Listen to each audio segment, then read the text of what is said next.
बच्चों आज हम प्रूव करेंगे laws of reflection on the basis of Huygens wave theory. बच्चों देखिए,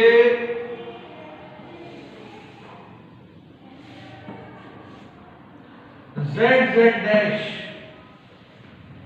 एक रिफ्लेक्टिंग सरफेस है। रिफ्लेक्टिंग सरफेस को शो करने के लिए बच्चों ऐसे पॉलिश को दिखाते हैं। जेड जेड डैश एक रिफ्लेक्टिंग सरफेस बन गई। बच्चों इस रिफ्लेक्टिंग सरफेस पर आप जानते हैं हाइगेन्स वेव थ्योरी से light travels in the form of wave front. बच्चों इस पर एक वेव फ्रंट ऑब्लिकली गिर पड़ा। ए बी वेव फ्रंट है। बच्चों आप साइड व्यू देख रहे हैं। रिफ्लेक्टिंग सरफेस कैसी है? रिफ्लेक्टिंग सरफेस ऐसी इसका साइड व्यू देख रहे हैं, इसलिए लाइन दिखाई दे रही है आपको। ये रिफ्लेक्टिंग सरफेस है। वास्तव में रिफ्लेक्टिंग सरफेस ऐसी है। ये रिफ्लेक्टिंग सरफेस है। इस पे एक प्लेन वेव फ्रंट आया, ऑब्लिकली गिर पड़ा ऐसे, इसलिए प्लेन वेव फ्रंट का भी साइड व्यू बोर्ड पे दिखाई दे रहा है in the form of A line. बच्चों वेव ऑप्टिक्स ये कहती है वेव फ्रंट जो भी एंगल बनाता है रिफ्लेक्टिंग सरफेस के साथ, उसे एंगल ऑफ इंसिडेंस कहते हैं। बच्चों एक बार फिर सुनिए ध्यान से, Z Z dash reflecting surface है। एक प्लेन वेव फ्रंट आया, उस पर ऑब्लिकली गिर पड़ा। ऑब्लिकली का मतलब होता है हिंदी में बच्चों तिरछा, lesser than 90 degree. Wave optics से कहती है कि वेव फ्रंट जो भी एंगल बनाता है रिफ्लेक्टिंग सरफेस के साथ, उसे एंगल ऑफ इंसिडेंस कहते हैं। आई से रिप्रेजेंट करते हैं, आई से प्रदर्शित करते हैं। आप ये भी जानते हैं बच्चों, जो लाइन्स वेव फ्रंट पर परपेंडिकुलर होती हैं उन्हें रेज कहते हैं। रेज रेज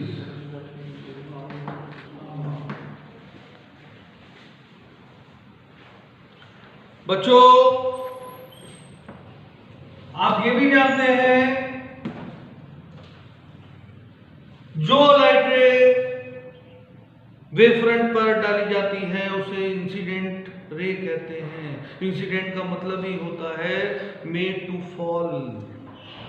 और इंसिडेंट रे जो भी एंगल बनाती है नॉर्मल के साथ, उसे एंगल ऑफ इंसिडेंस कहते हैं according to your previous knowledge.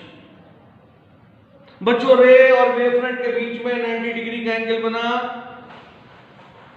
ये 90 डिग्री एंगल है, तो ये वाला एंगल कितना हो गया ज्योमेट्री से? 90 माइनस आई हो गया। 90 माइनस आई।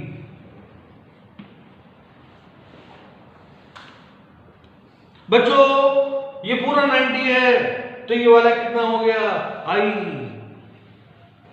यहां पर हमने रे ऑप्टिक्स का भी यूज किया। रे ऑप्टिक्स से यूज किया तो हम वेव ऑप्टिक्स पर पहुंच गए। इसका मतलब दोनों ही बातें बिल्कुल सही है।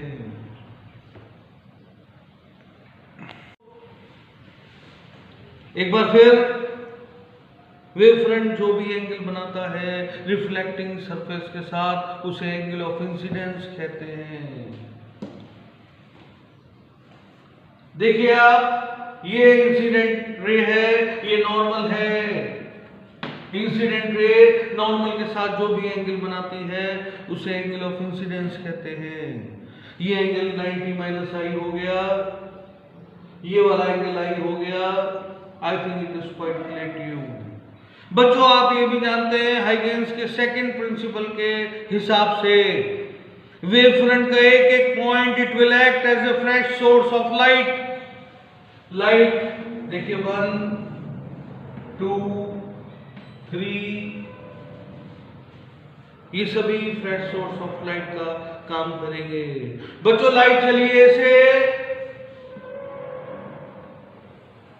बी डैश पर पहुंच गई, टी सेकंड में पहुंच गई। लाइट की स्पीड c होती है, c से रिप्रेजेंट की जाती है। तो ए बी डैश बच्चों कितना होगा, ए बी डैश बच्चों होगा C T, distance is equal to speed into time. A B dash क्या होगा, ए बी डैश बच्चों होगा C T, C into T. बच्चों जिस समय लाइट ए से चलेगी उसी समय लाइट 1 से चलेगी, उसी समय लाइट 2 से चलेगी, उसी समय लाइट 3 से चलेगी, 1 डैश तक पहुंचेगी, 2 डैश तक पहुंचेगी, 3 डैश तक पहुंचेगी। सपोज हमें टी सेकंड के अंदर चली गई लाइट की रिकॉर्डिंग करनी है कि लाइट कहां तक जाती है टी सेकंड में। बच्चों उसी समय जिस समय लाइट ए से चली होगी बी से भी लाइट चलेगी और वो रिफ्लेक्टिंग सरफेस के नीचे तो जा नहीं सकती है, तो वो किधर जाएगी, वो इधर जाएगी, इधर जाएगी बच्चों।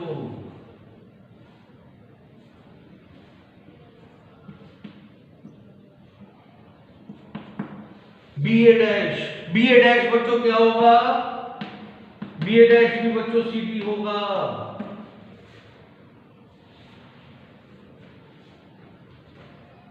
उसी समय अब लाइट 1 से 1 डैश तक टी सेकंड के पहले ही पहुंच गई है। टी सेकंड तक ये कहां पर जाएगी, यहां तक जाएगी बच्चों।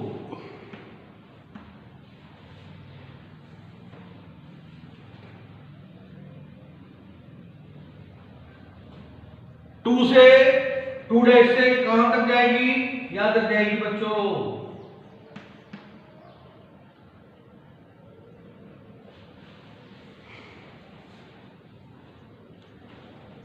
बंद कर बच्चों जिस समय लाइट ए से चलकर बी डैश तक पहुंची टी सेकंड में, ए बी डैश आप जानते हैं सी टी के बराबर होगा। उसी समय लाइट टी से ए डैश तक पहुंचेगी, वो भी सी टी के बराबर होगा।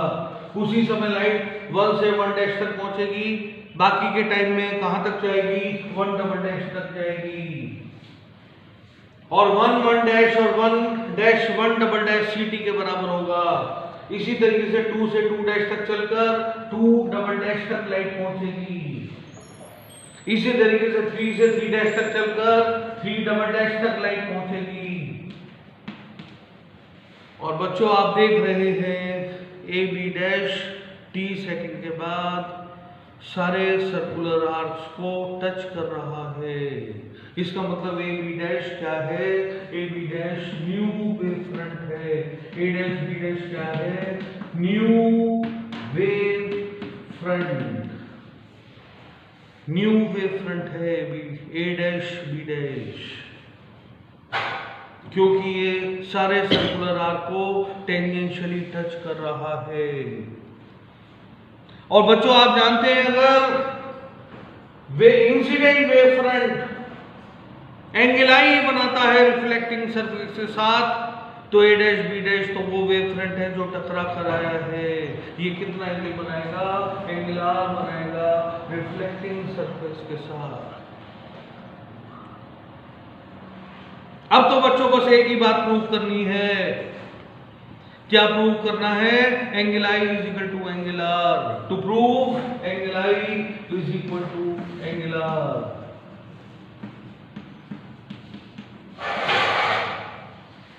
ये एक लॉ ऑफ रिफ्लेक्शन है बच्चों। हमने ट्राइंगल लिया, हमने 2 ट्राइंगल ले लिए, triangle A B B dash. हमने ट्राइंगल ले लिया A dash B B dash. दोनों ट्राइंगल कॉन्ग्रुएंट होंगे। कॉन्ग्रुएंट का मतलब होता है सेम इन ऑल रिस्पेक्ट्स। कैसे कॉन्ग्रुएंट होंगे बच्चों, ये देखते हैं। Angle A is equal to angle A dash 90 degree.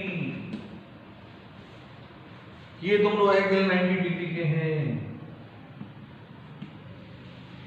B B dash is equal to B B dash common.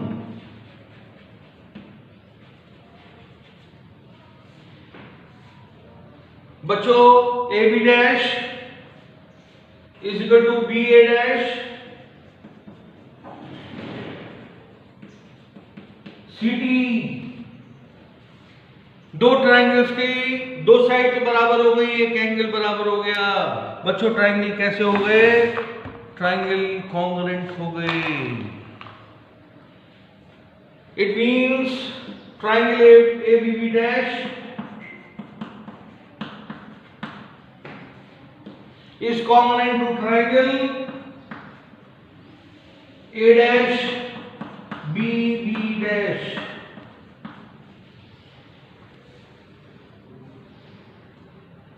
और दो कॉन्ग्रुएंट ट्राइंगल के कॉरस्पॉन्डिंग एंगल्स हमेशा बराबर होते हैं। Therefore angle I is equal to angle are.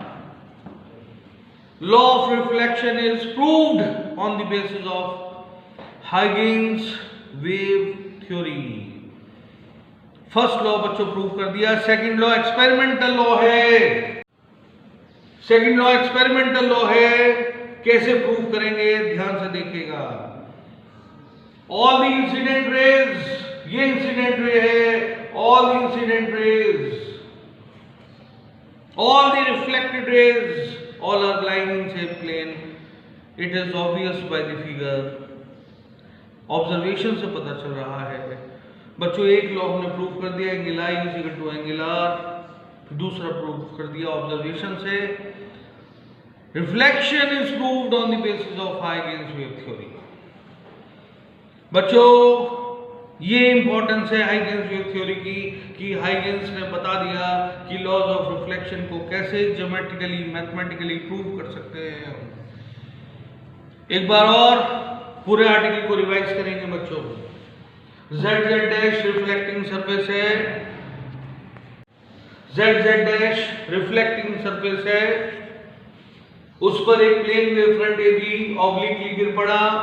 Plane wave front obliquely माने तिरछा, जो भी एंगल बनाता है रिफ्लेक्टिंग सरफेस के साथ उसे एंगल ऑफ इंसिडेंस कहते हैं। आई से रिप्रेजेंट करते हैं। बच्चों वेव फ्रंट का एक एक point fresh source of light का काम करता है। ए बी के एक एक पॉइंट से लाइट चलने लगी। ए से चली, 1 से चली, 2 से चली, 3 से चली और वेव फ्रंट के पॉइंट 1 डैश 2 डैश 3 डैश तक पहुंची। बच्चों हमें टी सेकंड्स की रिकॉर्डिंग लेनी है। लाइट टी सेकंड में कितनी दूरी तय करती है? तो answer is A B dash is equal to C T, B A dash is equal to C T और 1 डैश 1 डबल डैश इन दोनों का योग, इन दोनों का सम बी सी टी के बराबर होगा। कुल मिलाकर हमने ये देखा ए डैश बी डैश सारे सर्कुलर आर्क को टच कर रहा है। इसका मतलब ये न्यू रिफ्लेक्टिंग वेव फ्रंट है और ये एंगुलर बनाएगा रिफ्लेक्टिंग सरफेस के साथ। अब बच्चों हम ये प्रूव करना चाहते हैं angle I is equal to angle r. हमने क्या किया? हमने दो ट्राइंगल ले लिए, triangle A B B dash and triangle B A dash B dash. Right, triangle A B B dash and triangle A dash B B dash. बिल्कुल। अब देखिए इन दोनों ट्राइंगल में एंगल ए डैश के बराबर है, दोनों 90 डिग्री के हैं। बी बी डैश कॉमन है, A B dash B A dash is equal to C T है। दो साइड एक एंगल बराबर हो गए, ट्राइंगल्स कॉन्ग्रुएंट हो गए। दोनों कॉन्ग्रुएंट ट्राइंगल्स के कॉरस्पॉन्डिंग एंगल्स बराबर होते हैं। Angle I is equal to angle r. First law is proved.